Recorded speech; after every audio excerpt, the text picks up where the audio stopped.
and welcome back to 12 Weeks to a Sustainable You. So this week we are talking about stretching and flexibility. Something we know we all should do to get the best out of our muscles and joints, but something a lot of us don't do, let's be honest. Especially people who like to train a lot. Usually that's the one thing they end up leaving out. So we're going to talk today about stretching, some of the myths behind stretching, some of the truths and some of the falsehoods, just to give you a bit of a lowdown on whether you should be doing it. And also I'm going to show at the end of this video some sort of beginner stretches. I'm also going to talk about some specific stretches for sciatic pain, because that's a really common thing that I hear coming from a lot of people is sciatica. So let's go through a few stretches for that as well. Right, let's get started with some falsehoods and some myths around stretching. So the first thing that people say is that the best time to stretch is after a workout, obviously when the muscles are warm. So after exercising, that's the time you should be stretching. Yes and no. Now, when you've worked out, obviously the muscles are warm, they're more pliable and they're more relaxed. So obviously you're going to get more from the stretches just for that reason. But let's be honest, you only need to do some brisk walking, maybe a bit of a jog, just get everything moving very quickly in order to be able to stretch. You don't need to do anything too strenuous, just need to sort of break a slight sweat and get everything moving and it'll be absolutely fine. But obviously it's safer to do it when you're a little bit warmer than to go just straight from cold. You need to build into it, obviously. So yeah, there's a bit of truth and a bit of false to that. Another falsehood is there's only one right way to stretch. Now that is completely false. There is a handful of different ways to stretch. You'll have heard some of the common ones. You've got static stretching. So static stretching is basically, as it sounds, you're holding a muscle for say between 15 and 60 seconds, holding the muscle in a stretch. Usually best to do when the muscles are already warm, like I just said, but static stretching probably find is the safest type of stretching, as long as you're warm. Okay, active isolated stretching. Now that's where, for example, if I wanted to stretch off my tricep, I might contract the bicep, and by nature of the fact that it's an opposing muscle, the tricep is getting stretched. So I might hold that, maybe I'll take it up here for a couple of seconds and then release. Then go again. Same again with maybe hamstrings. You might tense the quad in order to stretch the hamstring and then release. And then release. So it's like an opposing muscle stretch. So while one is contracting, the other is getting stretched. That's your active isolating. You may have also heard of PNF stretching. Let me try and remember what it stands for. Proprioceptive neuromuscular facilitation, something along those lines. Basically what that means is it's partner assisted stretching. So obviously you want someone who is in the know when it comes to stretching, usually like a personal trainer or coach, physio, someone like that, who will help you hold the stretches. So say when you're on your back, they might push the leg, say you're into again like a hamstring stretch, you'll hold the stretch and the partner, the person who's helping you, a qualified person hopefully, will be pressing against the leg to increase the stretch. Obviously you've got to be very careful with that. Don't do it with anybody who's not qualified. You could end up getting injured. And then you'll also heard of either dynamic stretching, sometimes called ballistic stretching. Now that's one where you have to be careful, because that's one where people tend to maybe move into a stretch and then back off. And it's good for warming up actually. Dynamic stretching is probably the best one to use at the start of a workout. But just be careful not to push too hard and too quick into a stretch, because your muscles will react and you might end up with cramp or you might end up causing some injury to your muscles. So just go steady, but dynamic stretching is the best way, moving into a stretch and then out. For example, a dynamic stretch of a hip flexor, you might take a stride forward, you might move into the stretch and back off. Move into the stretch and back off. And every time you move into the stretch, potentially you might move that little bit further each time as the muscle starts to release. So there's just a handful of the types of stretches you can do, but I mean, there's absolutely tons. Okay, number 3, stretching should be uncomfortable. No, this is a false one. If it is uncomfortable, it's painful, you've gone too far. Basically, with any stretch, you want to reach that almost like a bite point or a point where you feel the stretch kick in and just hold it. Deep breaths, deep breaths, deep breaths. If it eases off, maybe push further into the stretch. But don't, if it's painful, no, you've gone too far. It shouldn't be painful. But you should be able to feel the muscle actually stretching. So you want to be feeling something. Another one that said you should be stretching for at least 15 seconds. Yes, that's true. Really, you want to be stretching a muscle, static stretching a muscle between 15 and 30 seconds.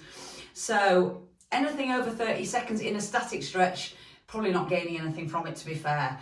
So between 15 and 30 seconds is probably about the optimal point. Obviously, if you're doing some dynamic stretching, you're moving in and out, you can do it. You'll be doing it generally on the whole for longer than that. But in terms of a static hold, 30 seconds is fine. Another thing that always gets said is you should always stretch before a workout. Do you remember in the olden days where we used to go to aerobics classes and you always did a stretch at the start and a stretch at the end? It is a bit old school that now, to be fair. These days, if you want to stretch at the start of a workout, as I've said, you usually use some sort of dynamic movement. So what you're doing there is moving into certain stretches, like I showed you that hip flexor one. So you're moving and stretching at the same time, rather than coming cold into a workout and doing a load of static stretching, and then you end up hurting yourself by overstretching a muscle that's cold. So yeah, if you want to stretch at the start of a workout, and there is some sense in doing so to get the muscles moving, make sure it's dynamic stretching. Okay, stretching can prevent injury. Now, this is a bit of a half-truth, to be fair. Obviously, stretching increases blood flow to a muscle, and it increases range of motion around a joint. But just because you stretch, it doesn't mean you're going to eliminate the possibility of injury. You still might walk down the street and roll over on your ankle and hurt yourself or whatever.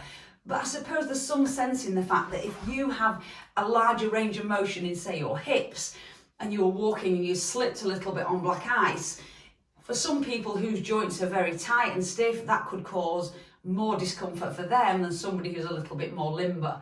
Makes complete sense. But don't think just because you stretch, you're never going to get injured again. That's a bit of a falsehood. So that's a bit of a half and half one. Another sort of half myth is that stretching will increase your performance. Now, the reason that's a half myth is, or it's a bit half true, half false, is because obviously, if you're stretching a lot, you're increasing range of motion around a joint again, so that can be beneficial to performance in some exercises. Like, for example, if you're stretching your hips and doing a lot of ankle stretching and calf stretching, your performance of doing a squat will probably be better. But it has been found that certain athletes, for example, stretching a muscle they're about to use in a performance can be counterproductive. By overstretching a muscle then you need to use to perform a certain move can work the other way. So like weightlifters, sprinters and stuff like that, if they overstretch a muscle then they need to use in a press or any sort of movement, that could be counterproductive by overstretching. So yeah, that's again a bit of a half and half. You can't overstretch. No, that is false. You can overstretch. Like we spoke about before, if you're doing a static stretch and you're feeling pain, you've probably pushed it too far. You can end up especially if a muscle's not warm, you can overstretch it and cause yourself injury. So yes, you can overstretch. So be mindful, listen to your body. If it's causing you a lot of pain, it's potentially you've pushed it a little bit too far. So just rein it in a little bit. Stretching and foam rolling are in fact the same. Well, not really. If you think about foam rolling, that's where you use a roller to sort of massage the muscles. What you're doing there is almost like a deep tissue massage. Probably not as much so as a proper deep tissue massage because they can really get in. But in a surface way, basically you might break down some surface sort of scar tissue or some like inflammation in the muscles. So really, to get the best, you should be, if you've got time, you probably should be doing both, because stretching is going to give you again range of motion at the joint, and the foam rolling might break down some sort of tightnesses and scar tissue that's built up in the muscle. So if you've got time, a bit of both would be helpful rather than just one or the other. One's not a replacement for the other, is basically what I'm trying to say. Okay, so maybe you're a person that has never done any stretching. Here is 3 very basic stretches you can start off with. Repeat these regularly and you'll see some big differences, and then you can maybe move on to something a little bit more advanced. So just a basic starting one. I want you to literally stand, feet about hip width and completely relaxed. I want you to interlace the fingers and literally press the palms away and stretch the hands above the head. So you're literally stretched up. In this position, I want you to take 10 big deep breaths, and every time you breathe out, think about lifting even higher. So 10 big deep breaths, stretching up a bit higher every time. After you've taken your last breath, relax the arms down and just have a quick roll off. And then just want you to repeat that again. Once you've been through that one twice, I want you to go into more of a back stretch. So I want you to place the palms of your hands in the lower back. So they're in the lower back there, just in that lower part of your back there. I want you to take a deep breath in and push the shoulders back and think about bending that lower back, lift the head, pull those shoulder blades together and think about tucking the tail back, the tailbone, trying to tilt that back so you're getting a lovely back bend, supported by the hands. Pull the shoulders away from the ears. And again, take 10 nice, big, deep breaths. Maybe you can take a slightly further back bend, supporting with the hands. So you're always supporting your lower back. So all the bends coming from the back here. 10 deep breaths and then release. Have a little shake off and just do exactly the same thing again. And then for your third stretch, we're going to come down to the mat. Okay, your third stretch is the cat-cow. So all fours, hands below shoulders, knees below hips. All you're going to do is round off the back and drop the chin, look through the thighs, push that back up to the ceiling, and then take it back the other way. Drop the chest towards the floor, lift the head, looking forward. You might feel some pops and cracks in that spine as it releases. And then just keep repeating, lift. And then push the chest to the floor, lift the head, looking forward. So you're taking your spine through that cat, it's called a cat-cow, because you're supposed to look like an angry cat and like a cow, because of the sort of sallow back, as it were. So go through that 5 times each way. And you'll feel just a great release for the spine. So there's 3 really simple beginner stretches. If you've never stretched before, there are 3 to start on. So a lot of people struggle with sciatica. It can be really excruciating, the pain you get from it, and often debilitating. But it's one of those things that has loads of causes. So it could be one of many things. It could be a ruptured disc. It could be spinal stenosis, a narrowing. It could be loads of things, but basically sometimes the way to get to the root of the problem and solving it is to find out what is not moving properly, what part of the hip isn't moving properly, and then you might get to discover where it's actually coming from. Okay, often it's just a case of stretching things that externally rotate the hip. So outward stretches that take the hip out, often just doing that can help with sciatica. So anything that externally rotates the hip can help. But what I'm going to do now is just go through 6 basic stretches that you can incorporate that might help with you if you have sciatica. The first 3 are very similar. They're all a variation of a pigeon pose. You might have heard of the pigeon pose. It's a really good one for working on hip flexibility, but some people can't get into the classic pigeon pose, so there's some options I'll go through. The first one is the reclining pigeon pose, and what I want you to do for that is onto your back. Simply what you're going to do is bring ankle to knee, just above the knee. From that position, you're going to lift the foot that's on the floor up and draw it in towards you. Now, to help with that hip rotation, you can put some pressure on the inside of the thigh with your elbow, just to open up that hip while you draw the leg in. And that'll give you, you'll feel a lovely stretch. I've got my right leg on top and I can feel a lovely stretch around the right hip. Obviously remember, take your time with it, make sure you've warmed up a little bit first, and then just ease into it as you feel the stretch. Deep breaths, hold for around 30 seconds and then change sides. And that's your reclining pigeon pose. Okay, alternatively you can do a seated one. So with the seated one, you can do this sitting on a chair, you can do it on the floor, it's up to you. Ankle again on the knee, and then literally you're going to bring the foot up to the flat of the foot. You can also do this sitting on a chair. It's entirely up to you. So nice and sat up nice and tall with the torso, and then just bring it in as close as you can without your hips lifting off. As soon as the hips lift off, you've lost the stretch. So just edge it in slowly. Sometimes I like to take a little rock side to side to help muscles release, but that's up to you. And again, once you feel that stretch point, hold for about 30 seconds, then change sides. And then you can always run through maybe 3 times each side just to really work into that stretch. Okay, the full pigeon pose, if you want to give it a go, I find the easiest way to get into it is from all fours. So from an all fours position, I will take one leg over the other and drop into a pigeon pose like that. So my front leg is bent. You might be better without shoes on for this one.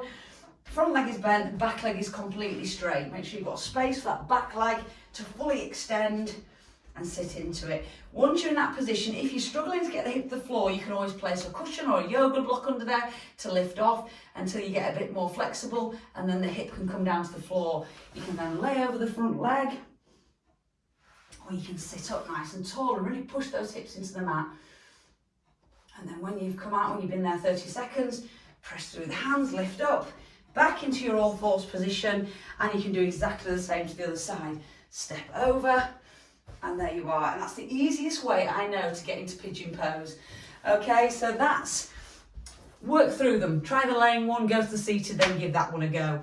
And that's your 3 variations of pigeon pose. Okay, you can also do a seated spinal stretch. So just sitting cross-legged, take the right arm across to the left knee, left arm behind, and turn the body and look to the back of the room to get a fantastic twist in the spine.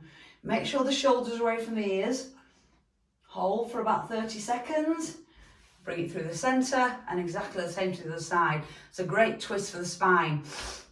You can also do a knee to opposite shoulder stretch. So laying on the floor, you can bring one knee up, left knee up, and literally imagine you're pulling that knee across to the opposite shoulder. So if you lift the right knee, hold it with the other hand, the left hand, and draw it across as though you're drawing the knee across to the opposite shoulder. Keep that right arm out at a T shape just to hold that right shoulder on the floor. You don't want to roll out of the stretch.